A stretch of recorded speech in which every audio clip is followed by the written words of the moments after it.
किसी ने बहुत ही अच्छी बात कही है कि हमारे जीवन में हमारे हजारों फ्रेंड्स हैं, हजारों मित्र हैं, मायने ये नहीं रखता है।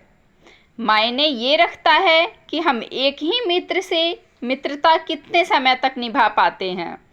मित्र एक ही हो जिससे हम उम्र भर तक मित्रता निभा पाएं, वो ही मित्र हमारा सच्चा मित्र होता है। हेलो फ्रेंड्स, आज की मेरी ये कहानी भी दोस्ती के ऊपर ही है। चलिए शुरू करते हैं यूट्यूब चैनल से किरण मिश्रा के साथ एक छोटी सी कहानी। एक बुढ़िया थी जो भीख मांग के अपना किसी तरह गुजर बसर करती थी। वो भगवान में बहुत विश्वास रखती थी। पूरे दिन भीख मांगती और जो भी भीख मांग के उनको जो भी खाने पीने का सामान मिलता वो लाके अपनी कुटिया में रख देती और अगले दिन नहा धोकर भगवान जी को वो चढ़ाकर और फिर खुद वो खाना ग्रहण करती थी और फिर भीख मांगने निकल जाती थी। उनका ये रोज का ही क्रम था, वो रोज ऐसा ही करती थी। ऐसे ही किसी तरह भीख मांग के उनका गुजारा हो भी रहा था। एक दिन वो भीख मांगने गई तो उनको कुछ भी खाने पीने को नहीं मिला, किसी ने भी उन्हें कुछ भी खाने पीने को नहीं दिया। वापस आ गई, भगवान के आगे हाथ जोड़ के सो गई। अगले दिन भी गई भीख मांगने, उनको तब भी कुछ खाने पीने को नहीं मिला। वो फिर वापस घर पे आ गई। ऐसे करते करते 5 दिन बीत गए पर उनको कुछ भी खाने पीने को नहीं मिला। 5 दिन से बेचारी बुढ़िया और बुढ़िया के भगवान जी दोनों ही भूखे थे, दोनों ही भूखे सो जाते थे रात को।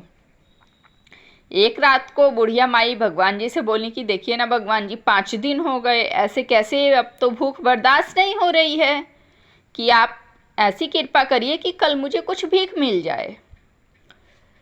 अब इसे भगवान की कृपा कही जाए या फिर किस्मत। अगले दिन वो भीख मांगने जाती हैं तो उनको कोई थोड़े से चने दे देता है, भुने हुए चने, भूजा की तरह जो होते हैं। वो उस चने को लेके आती हैं। आते आते शाम हो जाती है। वो उन चनों को एक कपड़े की पोटली में बांध के अपनी कुटिया में टांग देती हैं और सो जाती हैं, मन में ये विश्वास लेके कि जब मैं सुबह उठूंगी तो नहा धो के भगवान जी को इन चनों का भोग लगाऊंगी और तब मैं ये चने खाऊंगी। यही सोच के वो बुढ़िया माई सो जाती हैं। रात के समय इत्तेफाकन उस कुटिया में एक चोर घुस जाता है। चोर को उस छोटी सी टूटी फूटी कुटिया में तो कुछ नहीं मिलता, लेकिन उसकी नज़र दीवार पर टंगी एक पोटली पे पड़ती है जो चनों वाली होती है। वो चोर सोचता है कि इसमें ज़रूर कोई कीमती सामान है जिसको इस तरह से पोटली में बांध के टांग दिया गया है। चोर वो पोटली उठाता है और कुटिया से बाहर निकल जाता है, भागना शुरू करता है। रात के अंधेरे में चोर भागते भागते संदीपन मुनि की कुटिया में घुस जाता है, संदीपन मुनि के आश्रम में घुस जाता है। संदीपन मुनि का आश्रम वो आश्रम होता है जहाँ पे भगवान श्री कृष्ण, सुदामा और भी बच्चे शिक्षा ग्रहण करने आए होते हैं। चोर के किसी वस्तु से टकराने से आवाज़ होती है और गुरु माँ जाग जाती हैं। गुरु माँ हल्ला मचाने लगती हैं ताकि आश्रम के और लोग भी जाग जाएं। चोर हड़बड़ी में वो पोटली वहीं पे छोड़ के और बाहर निकल जाता है, अपनी जान बचा के भाग जाता है। अब जब सुबह गुरु माँ झाड़ू लगाती हैं तो उन्हें वो चने की पोटली मिलती है। वो उस पोटली को उठा के रख लेती हैं और इधर जब बुढ़िया माँ सुबह उठती है, नहा धो के जब आती है अपने वो चने की पोटली उतारने, तो वहाँ पे वो पोटली नहीं होती है। बुढ़िया माँ को बहुत गुस्सा आता है। वो श्राप दे देती है कि जो भी मेरे इन चनों को खाएगा वो उम्र भर के लिए दरिद्र हो जाएगा, उम्र भर के लिए गरीब हो जाएगा। उसकी गरीबता उसके साथ साथ उसके बीवी बच्चे भी भोगेंगे। और फिर बुढ़िया माँ अपना भीख मांगने निकल जाती हैं।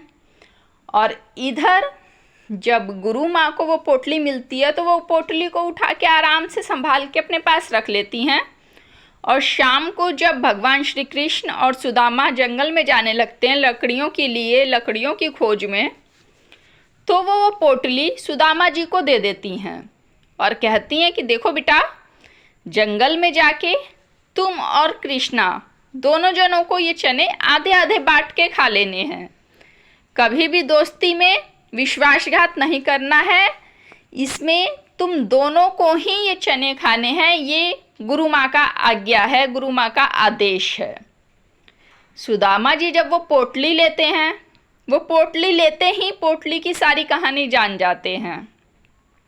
उन्हें समझ में आ जाता है कि शायद ये तो वो ही पोटली है जिस पे उस बुढ़िया माँ ने श्राप दे रखा है, और श्राप वाले चने मैं अपने मित्र को नहीं खाने दे सकता, क्योंकि अगर मेरा मित्र ये चना खा लेगा, भगवान श्री कृष्ण अगर ये चने खा लेंगे तो उनके साथ साथ चारों लोग गरीब हो जाएंगे। वो चने उठाते हैं और जंगल में जाके खुद ही अकेले सारे चने खा लेते हैं।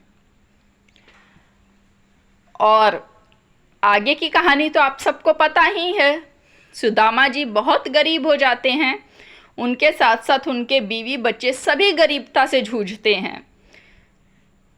तो फ्रेंड्स, सभी कोई ये कहता है कि सुदामा जी ने कृष्ण से धोखा करके वो चने छिपके खा लिए थे, लेकिन इसके पीछे की ये कहानी कोई नहीं जानता कि सुदामा जी ने अपने मित्र को गरीब ना होने देने के लिए उन्होंने वो सारे चने खाए थे। मायने ये नहीं रखता है कि हम अमीर हैं कि नहीं, मायने ये रखता है कि हमारा मित्र कभी हमसे गरीब ना हो, हमारे मित्र को कोई नीचा ना दिखाए, हमारा मित्र और हम दोनों हमेशा साथ रहें, ये ज़रूरी है।